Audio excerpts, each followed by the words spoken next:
Hello friends, welcome to Nagaveni Achar's kitchen. ಇವತ್ತು day 7 full day ನನ್ನ diet ರೆಸಿಪೀಸನ್ನು ತೋರಿಸ್ತಾ ಇದ್ದೀನಿ. ಎಂದಿನಂತೆ ಇವತ್ತು 2 ಗ್ಲಾಸ್ ನೀರಿಂದ ಬೆಳಗ್ಗೆ 5:30ಗೆ ಶುರುವಾಯಿತು. ನಂತರ ನನ್ನ ಎಕ್ಸಸೈಸ್ ಹಾಗೆ ನನ್ನ ಡಿಟಾಕ್ಸ್ ಟೀ ಕೂಡ ತಗೊಂಡಿದ್ದೀನಿ. ಈಗ ಬೆಳಗಿನ ಬ್ರೇಕ್ಫಾಸ್ಟನ್ನು ನೋಡೋಣ.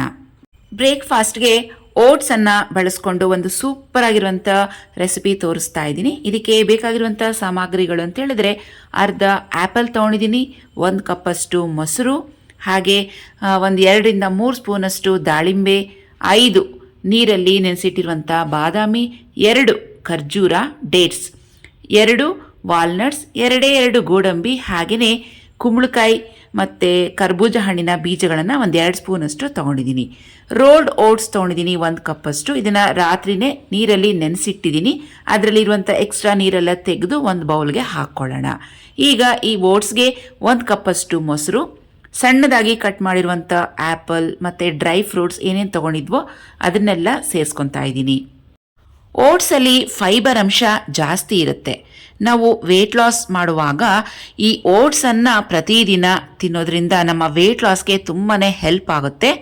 ಓಟ್ಸ್ ತಿನ್ನೋದ್ರಿಂದ ನಮಗೆ ಬಹಳ ಹೊತ್ತು ಹೊಟ್ಟೆ ಫುಲ್ ಆಗಿರುತ್ತೆ, ಹಶ್ವ ಆಗೋದಿಲ್ಲ, ಹೊಟ್ಟೆ ತುಂಬ್ದಂಗಿರುತ್ತೆ. ತಗೊಂಡಿರುವಂಥ ಎಲ್ಲ ಸಾಮಗ್ರಿಗಳನ್ನು ಚೆನ್ನಾಗಿ ಮಿಕ್ಸ್ ಮಾಡಿಕೊಂಡು ಒಂದು ಬೌಲ್ಗೆ ಹಾಕಿ ಸರ್ವ್ ಮಾಡಿದ್ದೀನಿ. ಇವತ್ತಿನ ನನ್ನ ಸೂಪರ್ ಡಿಲಿಷಿಯಸ್ ನ್ಯೂಟ್ರಿಷಿಯಸ್ ಬ್ರೇಕ್ಫಾಸ್ಟ್ ರೆಡಿಯಾಗಿದೆ. ಈಗ ಮಧ್ಯಾಹ್ನದ ಲಂಚ್ ಪ್ರಿಪ್ರೇಷನ್ ಮಾಡ್ಕೊಳ್ಳೋಣ. ಸುಮಾರು 1 ಕಪ್ಪಷ್ಟು ಬಿಳಿ ಹಲಸಂದೆ ಕಾಳು ಅಂತೀವಿ, ಲೋಬಿಯಾ ಅಂತೀವಿ. ಇದನ್ನು ರಾತ್ರಿನೇ ನೀರಲ್ಲಿ ನೆನೆಸಿ ಇಟ್ಟಿದ್ದೀನಿ. 4 ಟೊಮೆಟೊ ಹಣ್ಣು ಕೂಡ ತಗೊಂಡಿದ್ದೀನಿ. ಒಂದು ಪ್ರೆಷರ್ ಕುಕ್ಕರ್ನಲ್ಲಿ 3-4 ಸ್ಪೂನಷ್ಟು ಎಣ್ಣೆಯನ್ನು ಹಾಕ್ಕೊಳ್ಳಿ. ಸ್ವಲ್ಪ ಸಾಸಿವೆ ಹಾಕಿ ಚಿಟ್ಕುಡ್ಸೋಣ. 4-5 ಜಜ್ಜಿರುವಂಥ ಬೆಳ್ಳುಳ್ಳಿ ಸ್ವಲ್ಪ ಚೆನ್ನಾಗಿ ಫ್ರೈ ಆಗಬೇಕು. ಆಮೇಲೆ ಇದಕ್ಕೆ ಸುಮಾರು ಒಂದು ದೊಡ್ಡದು 4 ಈರುಳ್ಳಿ ಸಣ್ಣದಾಗಿ ಕಟ್ ಮಾಡಿ ಹಾಕ್ತಾ ಇದ್ದೀನಿ. ಸ್ವಲ್ಪ ಕರಿಬೇವು ಕೂಡ ಹಾಕಿದ್ದೀನಿ. ಈರುಳ್ಳಿ ಬ್ರೌನ್ ಕಲರ್ ಬರಬೇಕು, ಅಲ್ಲಿವರೆಗೂ ಇದನ್ನು ಚೆನ್ನಾಗಿ ಫ್ರೈ ಮಾಡ್ಕೋಬೇಕು. ಸ್ವಲ್ಪ ಉಪ್ಪನ್ನು ಸೇರಿಸಿ ಫ್ರೈ ಮಾಡೋದ್ರಿಂದ ಈರುಳ್ಳಿ ಬೇಗನೆ ಬ್ರೌನ್ ಕಲರ್ ಬರುತ್ತೆ. 4 ಟೊಮೆಟೊ ಪ್ಯೂರಿ ಮಾಡಿ ಅದನ್ನು ಕೂಡ ಸೇರಿಸ್ಕೊತಾ ಇದ್ದೀನಿ. ಟೊಮೆಟೊ ಎಲ್ಲ ಸ್ವಲ್ಪ ಚೆನ್ನಾಗಿ ಹಸಿ ವಾಸನೆ ಹೋಗೋವರೆಗೂ ಫ್ರೈ ಮಾಡ್ಕೋಬೇಕು. ಇದಕ್ಕೆ ಧನಿಯಾ ಪುಡಿ ಹಾಗೆ ರೆಡ್ ಚಿಲ್ಲಿ ಪೌಡರ್ 1 ಸ್ಪೂನಷ್ಟು ಹಾಕ್ತಾ ಇದ್ದೀನಿ. ನಿಮ್ಮ ಖಾರಕ್ಕೆ ತಕ್ಕಂತೆ ನೋಡಿಕೊಂಡು ಹಾಕ್ಕೊಳ್ಳಿ. ಇದನ್ನೆಲ್ಲ ಮತ್ತೊಂದು 2 ನಿಮಿಷ ಚೆನ್ನಾಗಿ ಫ್ರೈ ಮಾಡ್ಕೊಳ್ಳೋಣ. ಹಾಗೆ ನೆನೆಸಿಟ್ಟಿರುವಂಥ ಲೋಬಿಯಾ ಬಿಳಿ ಹಲಸಂದೆ ಕಾಳು ಈ ಗ್ರೇವಿಗೆ ಹಾಕಿ ಚೆನ್ನಾಗಿ ಮಿಕ್ಸ್ ಮಾಡ್ಕೊತಾ ಇದ್ದೀನಿ. ರುಚಿಗೆ ತಕ್ಕಷ್ಟು ಉಪ್ಪು, ಪಿಂಕ್ ಸಾಲ್ಟನ್ನು ಉಪಯೋಗಿಸಿದ್ದೀನಿ. ಹಾಗೆ ಕಾಳು ಬೇಯೋಷ್ಟು 2-3 ಗ್ಲಾಸಷ್ಟು ನೀರನ್ನು ಸೇರಿಸ್ತಾ ಇದ್ದೀನಿ. ಸ್ವಲ್ಪ ಕೊತ್ತಂಬರಿ ಸೊಪ್ಪನ್ನು ಹಾಕ್ಕೊಳ್ಳೋಣ. ಒಂದ್ಸತಿ ಚೆನ್ನಾಗಿ ಮಿಕ್ಸ್ ಮಾಡಿಕೊಂಡು ಪ್ರೆಷರ್ ಕುಕ್ಕರ್ನ ಲಿಡ್ಡನ್ನು ಕವರ್ ಮಾಡಿ ಸುಮಾರು 3 ವಿಸಿಲ್ ಬರ್ಸಿದ್ರೆ ನಮಗೆ ಲೋಬಿಯಾ ಗ್ರೇವಿ ರೆಡಿ ಆಗುತ್ತೆ. ತುಂಬ ಬೇಗ 10 ನಿಮಿಷಕ್ಕೆ ಮಾಡ್ಕೋಬೋದು. ಈಗ ಜೋಳದ ರೊಟ್ಟಿ ಮಾಡ್ಕೊಳ್ಳೋಣ. ಜೋಳದ ರೊಟ್ಟಿ ಸ್ವಲ್ಪ ಚೆನ್ನಾಗಿ ಬರಬೇಕಂದ್ರೆ ಒಂದು ಟಿಪ್ ಹೇಳ್ತೀನಿ. 1 ಸ್ಪೂನಷ್ಟು ಗೋಧಿ ಹಿಟ್ಟು ತೊಗೊಂಡಿದ್ದೀನಿ. ಒಂದು ಬೌಲ್ಗೆ ಹಾಕ್ಕೊಂಡು ಸ್ವಲ್ಪ ನೀರು ಹಾಕಿ ಇದನ್ನು ಗಂಟಿಲ್ದಂಗೆ ಚೆನ್ನಾಗಿ ಮಿಕ್ಸ್ ಮಾಡ್ಕೊಂಡಿದ್ದೀನಿ. ಸ್ಟವ್ ಮೇಲೆ ಸುಮಾರು 1 ಗ್ಲಾಸಷ್ಟು ನೀರು ಬಿಸಿಯಾಗೋದಕ್ಕೆ ಇಟ್ಟಿದ್ದೀನಿ. ಈ ಗೋಧಿ ಹಿಟ್ಟಿನ ಮಿಶ್ರಣ ಮಾಡ್ಕೊಂಡಿದ್ವಲ್ಲ ಅದನ್ನು ಆ ಬಿಸಿಯಾಗಿರುವಂಥ ನೀರಿಗೆ ಸೇರಿಸ್ಕೊಂಡು ಗಂಟಿಲ್ದಂಗೆ ಚೆನ್ನಾಗಿ ಇದನ್ನು ಕುದಿಸ್ಕೋಬೇಕು. ತೆಳುವಾಗಿ ಗಂಜಿ ಥರ ಬರಬೇಕು. ಈಗ ಸ್ಟವನ್ನು ಆಫ್ ಮಾಡ್ಕೊಳ್ಳೋಣ. ಒಂದು ಮಿಕ್ಸಿಂಗ್ ಬೌಲ್ ತೊಗೊಂಡಿದ್ದೀನಿ. 1 ಕಪ್ಪಷ್ಟು ಜೋಳದ ಹಿಟ್ಟನ್ನು ಹಾಕ್ತಾ ಇದ್ದೀನಿ. 1/4 ಟೀ ಸ್ಪೂನಷ್ಟು ಉಪ್ಪು ಹಾಕಿ ಇದನ್ನು ಚೆನ್ನಾಗಿ ಮಿಕ್ಸ್ ಮಾಡ್ಕೋತೀನಿ. ಇದ್ರ ಜೊತೆಗೆ ಗೋಧಿ ಹಿಟ್ಟಿನ ಗಂಜಿ ಮಾಡ್ಕೊಂಡಿದ್ವಲ್ವ ಅದನ್ನು ಸೇರಿಸ್ಕೊತಾ ಇದ್ದೀನಿ. ಹಿಟ್ಟಿಗೆ ಎಷ್ಟು ಅವಶ್ಯಕತೆ ಇದೆಯೋ ಅಷ್ಟು ಮಾತ್ರ ಈ ಗಂಜಿನ ಮಿಕ್ಸ್ ಮಾಡ್ಕೊಳ್ಳಿ. ಇಲ್ಲಾಂದರೆ ಆ ಗಂಜಿಗೆ ಎಷ್ಟು ಜೋಳದ ಹಿಟ್ಟು ಇಡಿಸುತ್ತೋ ಅಷ್ಟು ಹಾಕಿ ಆ ಪಾತ್ರೆಯಲ್ಲೇ ಚೆನ್ನಾಗಿ ನೀವು ಮಿಕ್ಸ್ ಮಾಡ್ಕೋಬೋದು. ನಾನು ಮೊದಲಿಗೆ 4 ನನಗೆ ಆಗೋಷ್ಟು ಮಾತ್ರ ಸ್ವಲ್ಪ ಪ್ರಮಾಣದಲ್ಲಿ ಮಾಡ್ಕೊತಾ ಇದ್ದೀನಿ. ಹಾಗಾಗಿ ಈ ಗಂಜಿನ ಹಾಗೆ ಇಡ್ತಾ ಇದ್ದೀನಿ. ಆಮೇಲೆ ಮತ್ತೆ ಈ ಗಂಜಿನ ಬಿಸಿ ಮಾಡಿಕೊಂಡು ಮತ್ತೆ ನಾವು ಯಾವಾಗ ಬೇಕೋ ಅವಾಗ ಮಾಡ್ಕೋಬೋದು. ಈಗ ಈ ಹಿಟ್ಟನ್ನು ಸ್ವಲ್ಪ ಚೆನ್ನಾಗಿ ಬಿಸಿ ಇದ್ದಾಗಲೇ ನಾದ್ಕೋಬೇಕು. ಚೆನ್ನಾಗಿ ನಾದ್ಕೋಬೇಕು. ಜಿಗುಟು ಇರೋದಿಲ್ಲ, ಗ್ಲೂಟನ್ ಫ್ರೀ ಅಲ್ವಾ ಜೋಳ, ಹಾಗಾಗಿ ಇದನ್ನು ಜಿಗುಟು ಬರೋ ರೀತಿಯಲ್ಲಿ ಚೆನ್ನಾಗಿ ನಾದ್ಕೋಬೇಕು. ನಾವೆಷ್ಟು ಚೆನ್ನಾಗಿ ನಾದ್ಕೋತೀವೋ ಅಷ್ಟು ಜಿಗುಟು ಇದರಲ್ಲಿ ಫಾರ್ಮ್ ಆಗುತ್ತೆ. ಆವಾಗ ನಮಗೆ ಜೋಳದ ಹಿಟ್ಟು ಚೆನ್ನಾಗಿ ಬರುತ್ತೆ, ಬ್ರೇಕ್ ಆಗೋದಿಲ್ಲ, ಪೀಸ್ ಪೀಸ್ ಆಗೋದಿಲ್ಲ. ನೋಡಿ ಈ ಥರ ಚೆನ್ನಾಗಿ ನಾದ್ಕೊಳ್ಳೋಣ. ಇದು ಸ್ವಲ್ಪ ಬಿಸಿ ಇದ್ದಾಗಲೇ ಮಾಡ್ಕೋಬೇಕು. ತಣ್ಣಗಾಗ್ಬಿಟ್ರೆ ಇದು ಸರಿಯಾಗಿ ಬರೋದಿಲ್ಲ. ಹಾಗಾಗಿ ನೀವು ಮೊದಲಿಗೆ ಮಾಡ್ಕೊತಿದ್ದೀರಾ, ಕಲಿತಾ ಇದ್ದೀರಾ ಅಂತ ಹೇಳಿದ್ರೆ ಚಿಕ್ಕ ಒಂದು ಕಪ್ಪಲ್ಲಿ ಹಿಟ್ಟನ್ನು ಹಾಕ್ಕೊಂಡು ಸ್ವಲ್ಪ ಸ್ವಲ್ಪ ಪ್ರಮಾಣದಲ್ಲೇ ನೀವು ಮಾಡಿಕೊಂಡು ಚೆನ್ನಾಗಿ ಕಲ್ತ್ಕೊಳ್ಳಿ. ನೀವು ಪರ್ಫೆಕ್ಟ್ ಆದ್ರಿ ಅಂದಮೇಲೆ ಆಮೇಲೆ ಸ್ವಲ್ಪ ಜಾಸ್ತಿ ಪ್ರಮಾಣದಲ್ಲಿ ಮಾಡ್ಕೋಬೋದು. ನೋಡಿ ಹಿಟ್ಟನ್ನು ನಾನಿಲ್ಲಿ ಚೆನ್ನಾಗಿ ನಾದ್ಕೊಂಡಿದ್ದೀನಿ, ಚೆನ್ನಾಗಿ ಸಾಫ್ಟ್ ಆಗಿದೆ, ನೋಡ್ತಾ ಇದ್ದೀರಲ್ವಾ.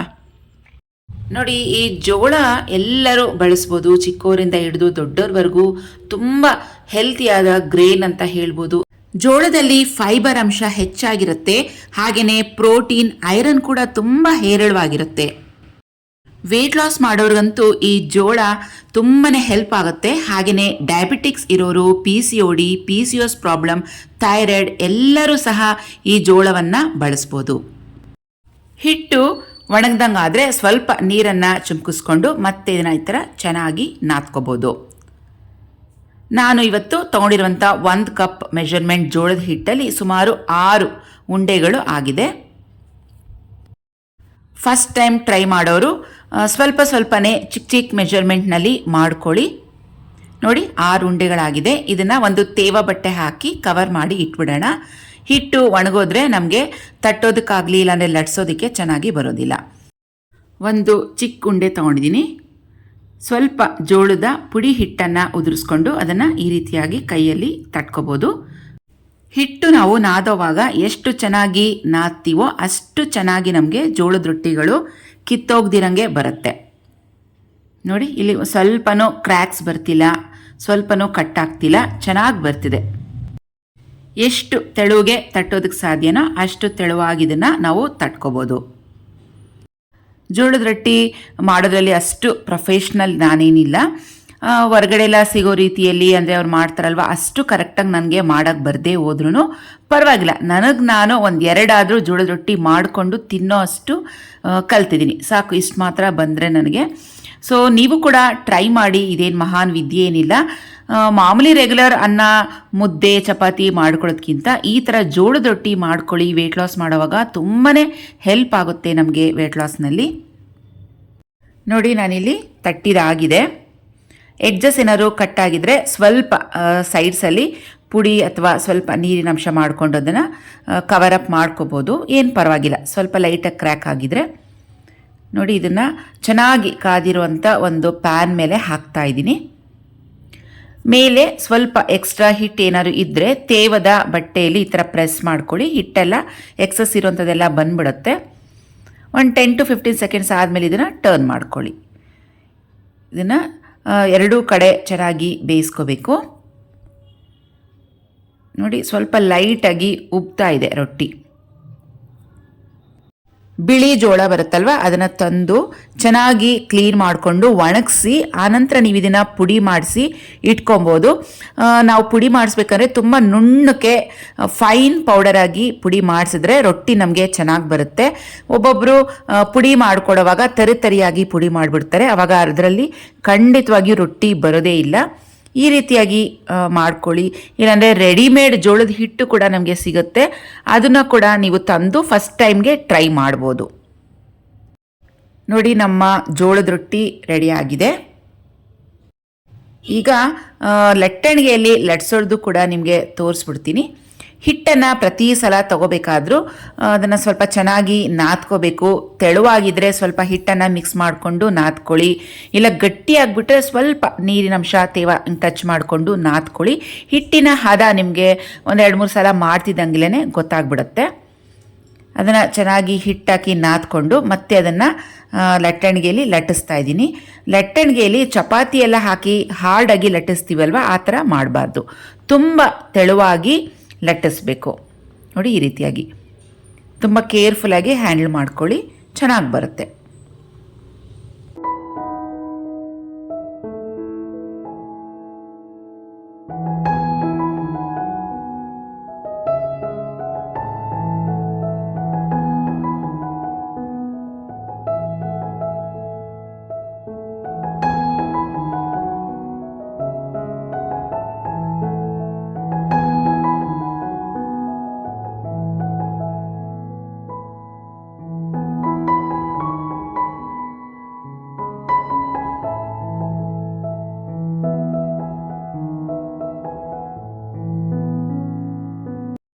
ಎರಡೂ ಥರ ಜೋಳದ ರೊಟ್ಟಿ ಮಾಡೋದು ಹೇಗೆ ಅಂತ ತೋರಿಸಿದ್ದೀನಿ. ನಿಮ್ಗೆ ಯಾವ್ದು ಈಸಿನೋ ಅದನ್ನು ಫಾಲೋ ಮಾಡ್ಕೋಬೋದು. ಈ ಕಡೆ ಹಲಸಂದೆ ಕಾಳಿನ ಗ್ರೇವಿ ಸ್ಟವ್ ಮೇಲೆ ಇಟ್ಟಿದ್ವಲ್ವಾ, ಪ್ರೆಷರ್ ಬಿಟ್ಟಿದೆ. ಅದನ್ನು ಸ್ವಲ್ಪ ಲೈಟಾಗಿ ಈ ಥರ ಪೊಟ್ಯಾಟೊ ಮ್ಯಾಶರ್ ತೊಗೊಂಡು ಲೈಟಾಗಿ ಸ್ಮ್ಯಾಶ್ ಮಾಡ್ಕೊಳ್ಳಿ. ಗ್ರೇವಿ ಸ್ವಲ್ಪ ಗಟ್ಟಿಯಾಗಿ ಬರುತ್ತೆ, ಚೆನ್ನಾಗಿ ಒದ್ಗುತ್ತೆ, ಟೇಸ್ಟ್ ಕೂಡ ಚೆನ್ನಾಗಿರುತ್ತೆ.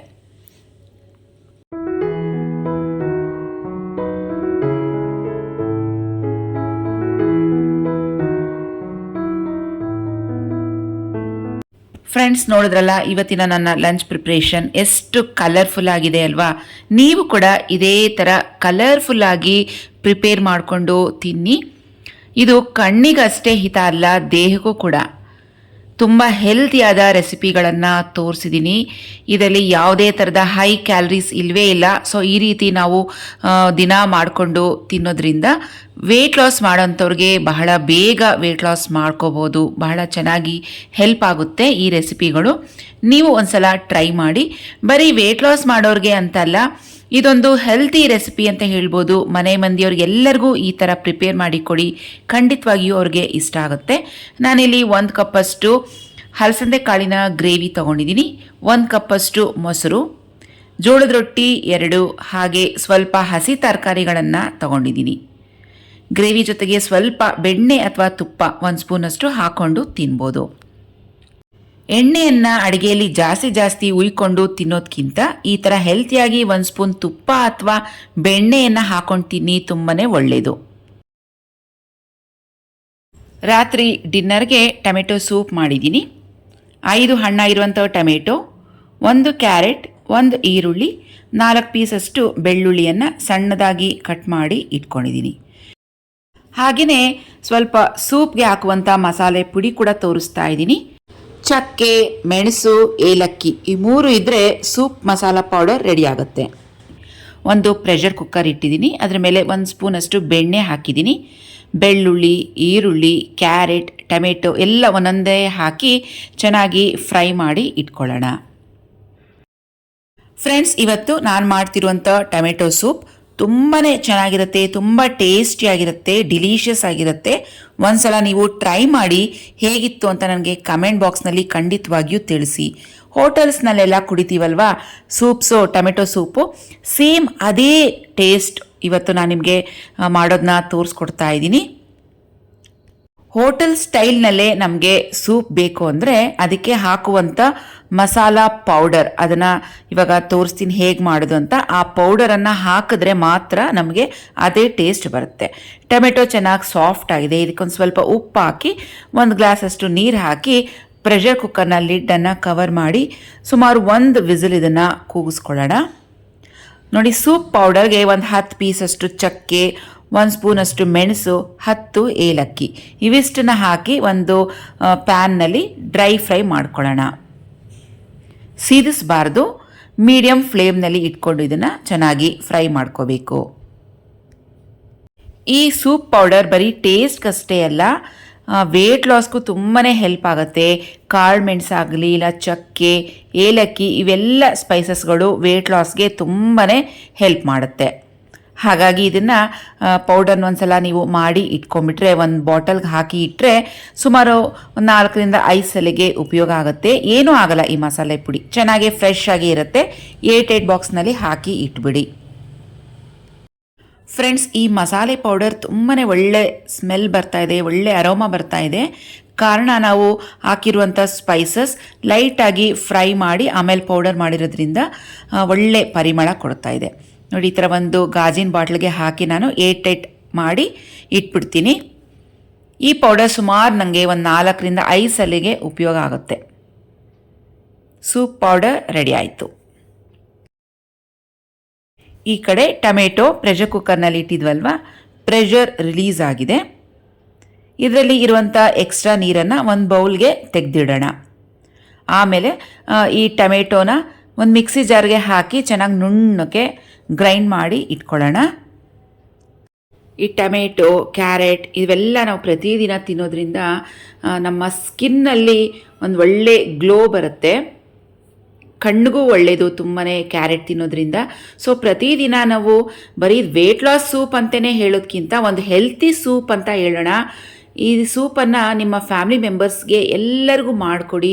ಚಿಕ್ಕೋರಿಂದ ಹಿಡಿದು ದೊಡ್ಡೋರ್ವರೆಗೂ ಎಲ್ಲರೂ ಈ ಸೂಪನ್ನು ಕುಡಿಬೋದು. ತುಂಬಾ ಒಳ್ಳೆಯದು, ಹೆಲ್ತಿ ಸೂಪ್ ಅಂತ ಹೇಳ್ಬೋದು. ಈಗ ಇದನ್ನು ಗ್ರೈಂಡ್ ಮಾಡಿದ್ನಲ್ಲ, ಒಂದು ಪಾತ್ರೆಗೆ ಹಾಕಿ ಸ್ಟವ್ ಮೇಲೆ ಇಡ್ತಾ ಇದ್ದೀನಿ. ಅದರಲ್ಲಿ ಎಕ್ಸ್ಟ್ರಾ ನೀರು ಏನು ತೆಗೆದಿಟ್ಟಿದ್ವಿ ಅದನ್ನು ಕೂಡ ಇದ್ರ ಜೊತೆಗೆ ಸೇರಿಸ್ಕೊಂಡು ಒಂದು ಬಾಯ್ಲ್ ಬರಬೇಕು. ಒಂದು ಕುದಿ ಬಂದ ಮೇಲೆ ಸ್ಟವನ್ನು ಆಫ್ ಮಾಡ್ಕೊಳ್ಳೋಣ. ಟೊಮೆಟೊ ಸೂಪ್ ನಾನಿಲ್ಲಿ ಮಾಡಿರೋದು ತುಂಬ ತೆಳುವಾಗೂ ಇಲ್ಲ, ತುಂಬ ಗಟ್ಟಿಯಾಗೂ ಇಲ್ಲ. ನೋಡಿ, ಕರೆಕ್ಟ್ ಕನ್ಸಿಸ್ಟೆನ್ಸಿಲಿದೆ. ಈಗ ಒಂದು ಬಾಯ್ಲಿಗೆ ಬಂದಿದೆ, ಸ್ಟವನ್ನು ಆಫ್ ಮಾಡ್ಕೊಂಡಿದ್ದೀನಿ.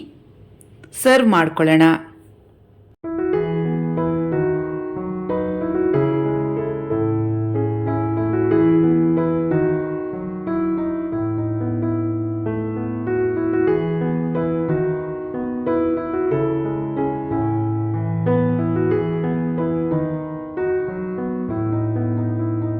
ಸೂಪ್ ಪೌಡರನ್ನು ನಾವು ಯಾವಾಗ ಸರ್ವ್ ಮಾಡ್ತೀವೋ ಆವಾಗ ಮೇಲಿಂದ ಸ್ವಲ್ಪ ಒಂದು ಚಿಟಿಕೆ ಅಥವಾ 2 ಚಿಟಿಕೆಯಷ್ಟು ಹಾಕಿದ್ರೆ ಸಾಕು. Super delicious healthy tomato soup ready ಆಗಿದೆ. ಸೊ ಫ್ರೆಂಡ್ಸ್, ಇವತ್ತಿನ ರೆಸಿಪೀಸ್ ನಿಮ್ಮೆಲ್ಲರಿಗೂ ಇಷ್ಟ ಆಗಿದೆ ಅಲ್ವಾ? ಇಷ್ಟ ಆಗಿದ್ರೆ ನಮ್ಮ ವಿಡಿಯೋಗೆ ಒಂದು ಲೈಕ್ ಮಾಡಿ. ನಿಮಗೆ ಸ್ವಲ್ಪನಾದರೂ ನಮ್ಮ ವಿಡಿಯೋಯಿಂದ ಹೆಲ್ಪ್ ಆಗ್ತಿದೆ ಅಂದರೆ ಪ್ಲೀಸ್ ನಮ್ಮ ಚಾನಲನ್ನು ಸಬ್ಸ್ಕ್ರೈಬ್ ಮಾಡ್ಕೊಳ್ಳಿ.